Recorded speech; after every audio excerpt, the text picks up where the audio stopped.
Vocalo Radio, Chicago's only urban alternative, 91.1 FM. That was Sparklmami, Fahas. And in the studio, we actually have the singer of that song with us. Hello, Sparklmami in the building. Hello. How are you? I'm good. How are you? I'm doing great. Can I ask you a question about that song? Yes. Okay, because I love me some fajas, okay? Yeah. I love my fajas fantásticas. And until recently, I felt like there was only recently an English word for it, like shapewear. Yeah, or right? girdle, which is... Yeah, oh my gosh, girdle, yes. I forgot we used to use that word, right? Yeah. But why did you decide to name that song Fajas? Honestly, it was just one of those like sessions in the studio where you just like close out the session and you just pick a random word, and that was the first word that came to my mind, and then it kind of just stuck after that. So really, yeah, it was like earlier in that day, my mom was basically just like talking to me about what faja I should get for this wedding we were going to, and so it just stuck. You know, I love that because that is the person that's like reminding you to wear your faja all the time, right? Like it's like, you know, wear your faja fantástica. Yeah, like why am I 10 years old wearing a faja? They're like, they want the snatch waist. Yeah. Like you guys started early. I love that. And for those of you that don't know, Sparklmami is a Chicago-based, self-described multidisciplinary artist who had training in visual and performance arts with a focus on video work before shifting focus to music. And so coming from such an artistic background, do you feel like when you're making a song, like do the visuals start coming to you already? Definitely. Like right away? Yeah, or sometimes a visual will come first, and then I like think about what does that, you know, vision sound like. So yeah, it's been cool. I feel like it's just kind of taking my play at just like world building, where I really feel confident in the world that I'm interested in building through my visual art, and so now it's about figuring out what the sonics of that world sound like. Your sound is so unique. How would you describe it? Like what words would you use? Well, I have a phrase. I think my music is like a confessional subconscious. Okay. Yeah. I think it's, you know, definitely drawing inspiration and influence from like a lot of 70s like Brazilian jazz and like Brazilian funk. Also a lot of like Mexican bolero, jazz, of course, and very textured. I think there's like a timeless feel to it. So I love it. What was that word again? I need to write it down. My confessional subconscious. Confessional subconscious. Like you use that on a first date or something, right? Like if you really want to impress, or use it in your next interview, right? Subconscious. So when I was looking at, you know, you saying that you do like bring inspiration from some of that Brazilian music, I really love that because I feel like right now there's starting to be more of a spotlight. I feel like in the US, a lot of the inspiration people just call it reggaeton. Yeah. Right? But it's like, no, there's dembow. People are starting to learn that there's more than just like the Mexican styles of music, you know, like the dembos from Dominican Republic, and then Brazilian funk. Like people are starting to learn about, like they're really starting to catch on to how cool Brazilian funk is. You know, so for you, like seeing all the styles that kind of come together, has that been really exciting for you? Like when you hear a song and you're like, yes, this is just all the things I want it to be when it's done. Yeah, definitely. I think I spent a lot of time before I made music just like really studying music and really like familiarizing myself with just the artists that were around in that time in the 70s for sure. So I recently went to go see this artist named Marcos Valle, and I got to meet him, and I just thanked him like, you were like my inspiration. So it was cool seeing, you know, him at 81 still like touring the world. Wow, that's amazing. Yeah. Is that, do you want to be 81? I do. Hell yeah. You're 81 still up there? Yeah, that'd be fun. That'd be really cool to put together those looks, you know? Like what's the style? What's the 81 style aesthetic going to be like?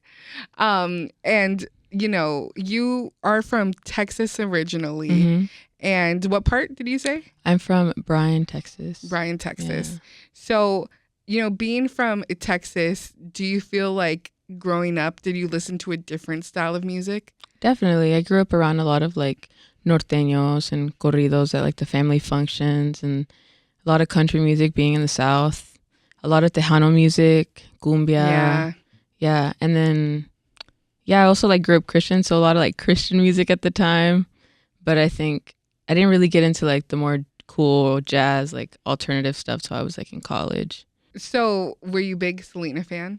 I was. I used to cry. Like every time I watched her movie, I'm like, why am I 5 crying this hard? No, honestly, being little girls, that movie was on repeat for Yeah, us. same. Right? No, literally. I broke, for the kids back home, there used to be this thing called like VHSs, right? And it was like real tape, and the tape would break, and you would have to duct tape it back. It was a crazy time, but I think I had to buy that movie like 5 times because they kept breaking it. Because when you watch it too much, they break, So, I mean, of course, Selena being from Texas must have been like a big deal. Yeah. Growing up. Yeah. Very, very influential person. And just vocally, beautiful voice. So when did you come to Chicago? I came to Chicago 10 years ago in 2014. I came to study here, have family here too. So I grew up spending the summers in Chicago as a child. But yeah, decided to study here, stayed here, and yeah, been here since. I was going to say, what made you stay? The community, for sure. I think I just really got to understand just how special Chicago is when cultivating community. And yeah, that just felt very in alignment. I really just found my people here. And yeah, that's my family, Chicago is definitely a special place. Being someone that's not from here. When I go to, I say this to people when I go to a concert and the artist will be like, if you're from Chicago, make some noise. Like a little piece of me breaks inside. Yeah. I'm like, I want to be from Chicago because it's such a cool, special city. It really is. So for you, when you kind of decided this is where I want to stay, Chicago, and you've been making music, where are some places you really want to perform at that you haven't been to yet? Definitely would like to perform in Texas just to see. Really? Yeah, for sure. I think definitely would like to perform in Europe and Japan. I just talk to people online and people rock with me over there, and that's cool. And I think the music is understood in a different way over there. It's funny. I heard that from DJs that play overseas. They're so open to new records and new sounds and new music. As opposed to in the U.S., people want to hear things that they know, right? Yeah. They want to hear the hits, but that overseas, the musical mind is so much more open. So I was literally talking to some, yesterday. Yeah. So it's so funny that you say that. When we're going to be premiering a new song from you, right? Never Before Heard, special Vocalo premiere, which I love that you brought us a song. Have you been in the studio a lot recently? I have. I've been finalizing this project that I have coming out in the next year or so soon. So I've been working on just the visuals more than anything for that. Speaking of visuals, could I ask you a question about the finger gloves? Yeah. I was very curious because, I saw in elevator music you were wearing them, and I saw in the Fahas live performance you were wearing them. What are the finger gloves about? The finger gloves, I think, are just they're a creation of Sparklmami, the persona. And yeah, I think that's kind of the way I feel I can distinguish myself and make that be the staple piece for myself. Although I think that I'm still configuring who Sparklmami is, but I think the gloves feel like a good touch to that for now. Are they annoying to wear? No, they're comfy. And no, not at all. Really? Yeah. They're cushiony and yeah, long. I see there's a lot of padding in there. I don't know. I'm so not grown yet. I'm just smacking people. Oh, I do. Smacking people with the finger gloves. Yeah. I saw, looking at your visuals, it seems like everything is so well curated, seeing the live music video for Fahas and then seeing your elevator music performance. How important to you is that that aesthetic? It is very important. I think, having visuals to match your sound, people are going to see you before they hear you. And so I think, I just think about how can I impact people through the things that I'm visually presenting. So, and I think also just having my background in the visual world, yeah, it kind of just comes naturally to me, I think, in that way. Speaking of your performance on elevator music, I was surprised you were able to fit your whole band in there? Because you did like a live performance, elevator music, you know, up until then had been DJs, you know, and then you had a whole like setup. Like you even had your little setup to change your voice and stuff. And then you had a bunch of like instrumentalists behind. How many people were in that elevator? It was 6 of us. So it's a 5-piece band and then myself. We had keys, synth, percussion, bass, sax, and a drum kit. Were you surprised? No. You guys all could fit in there? No. I mean, at first I was like, I don't know how we're going to make this work. And then it worked out perfectly. We were tight, but for the good. Did it get like warm or were you guys cool? No, we were cool. It was, yeah. I love that. And so like if people want to check that out, they definitely can.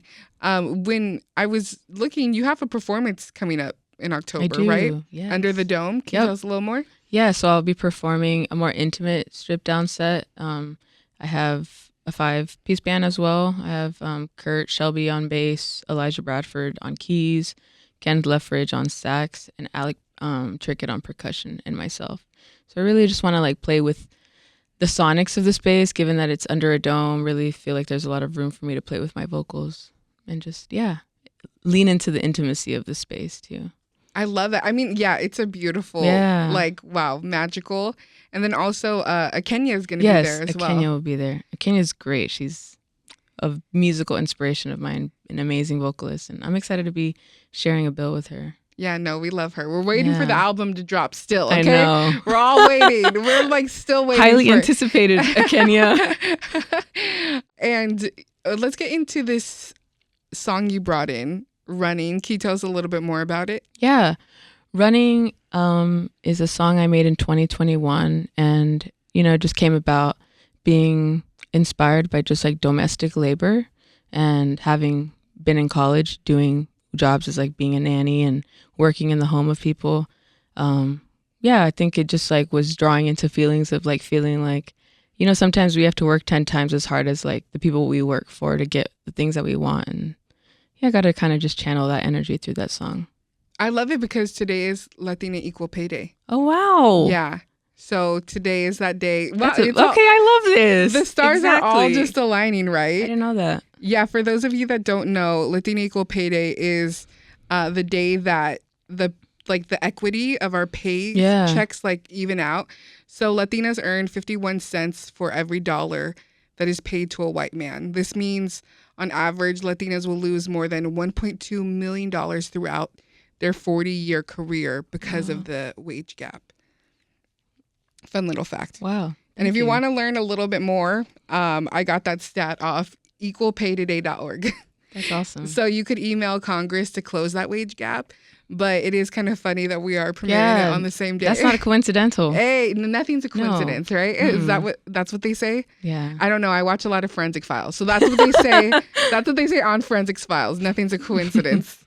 So let's go ahead. Let's get into it. And if people want to follow you, you know, come out to more of your performances and be looking out for your music that you've been working on, where could they find you? They can find me on all platforms at Sparklmami, and it's Sparklmami. And let's let you introduce your new song. This is Sparklmami, and you guys are listening to Running.